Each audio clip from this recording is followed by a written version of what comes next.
Welcome to the full flight tutorial for the TFDi MD-11 for MSFS. I've simplified the process to get you flying as quickly as possible, so bear in mind this won't reflect real world procedures. With that said, let's head to the world map. Now, although this airplane doesn't import world map flight plans, I still use the world map for two reasons.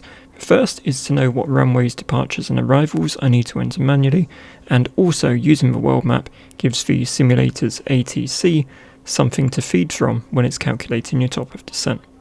Okay, heading into the flight deck. If this is your first time loading the MD-11, it will be cold and dark. In the state panel on the EFB, you can set ready to fly as default if you want, and for this tutorial we're going to activate ready to fly. Other useful settings include simplifying the parking brake behaviour and disabling hardware overforce in case your joystick is slightly noisy. This means your autopilot won't suddenly disconnect mid-flight. So with the first time setup out of the way, let's enter our flight plan. So we go down to the FMC, flight plan initialize, going to enter our departure, airport, Stansted, and our arrival, airport of Glasgow. Now going to enter a flight number and our cruising altitude of flight level 260, 26,000 feet.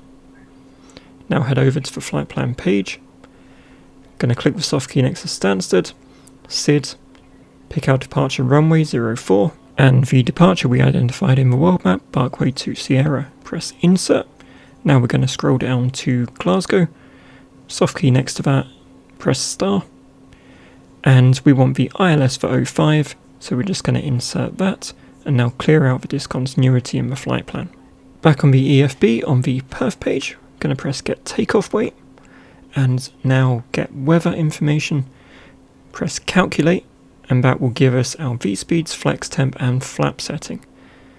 We're now going to enter these on the takeoff approach page of the FMC.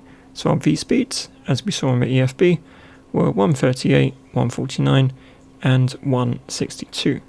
Our flap setting that we saw in the EFB was 25 and the flex temp was 59. So with that done, we'll now use the dialer flap to set our flaps to 25. And also on this page we can see a desired stabilizer trim. So using a hotkey, adjust your stabilizer trim to the recommended value. On the autopilot panel, the default initial speed of 250 knots is good, and we're going to dial in our cruising altitude 26,000. Take the parking brake off, apply full throttle, the auto throttle automatically kicks in, the nose starts to pitch up just before rotate speeds, pull back on the stick.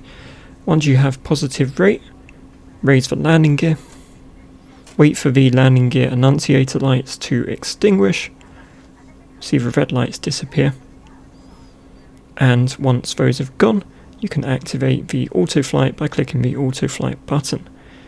As you pass through around 1,000 feet, you can activate nav mode and also pull out the altitude knob to enter selected climb mode. As the airplane accelerates, you can retract the flaps to the up position, and as you pass through 10,000 feet, adjust your selected speed to around 300 knots and then pull the speed dial out to select that speed. So just some quick notes while we climb. If you want to increase and decrease the range of a navigation display, you can find the increase and decrease buttons on the panel here. Another piece of housekeeping as we climb, I'm going to set the awkwardly placed autobrake to medium. Now as we reach our cruise altitude atop of climb, a Holden annunciator appears on the PFD and the airplane will level off. At this point we'll head down to the FMC. So in Europe you'll see a CF waypoint before the airport. The altitude of this waypoint will be your bottom of descent altitude. In the US they may be named something slightly different. So all we're going to do now is dial in the altitude of our CF waypoint or our intercept waypoint. That was 2,400. We're just going to dial it in and not activate it yet.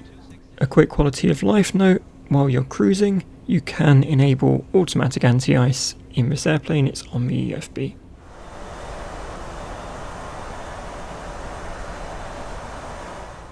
So when the simulator's ATC gives you the call to descend, you pull out using the down arrow, the altitude dial, and the airplane will start to descend.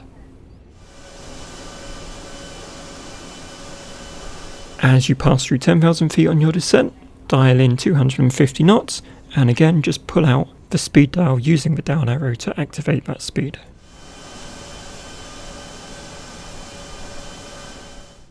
As the airplane reaches its bottom of descent, again you'll see that Holden annunciator appear on the PFD, and the airplane will level off at bottom of descent. Around this time you can dial in your approach speed. I recommend around 150 knots. Again, pull out the speed dial to activate that speed. Now as the airplane decelerates, you can apply flaps in line with the flap speeds printed next to the flap lever. I usually apply full flaps or flaps 50 for an approach at 150 knots in the MD-11. With your deceleration complete and your flaps extended, you can drop the gear. Now I found the approach mode in the MD-11 to be quite buggy, so I tend to avoid using it instead. I let the airplane fly onto final just in GPS nav mode, so you don't have to change anything to activate it, and then as the airplane crosses the glide slope, I deactivate the autopilot and follow the slope manually. The auto throttle remains active. As we cross the runway threshold, it's as simple as idling the throttle, flaring the nose, and landing the airplane. As you touch down, you notice the MD-11 tends to hold its nose quite high, so you almost have to force the nose wheel down onto the tarmac. Obviously brakes, reversers as required as usual. And that concludes our tutorial flight. I hope you found this useful. If you did, please drop a like, feel free to subscribe for regular sim content. Take care, and I'll see you next time.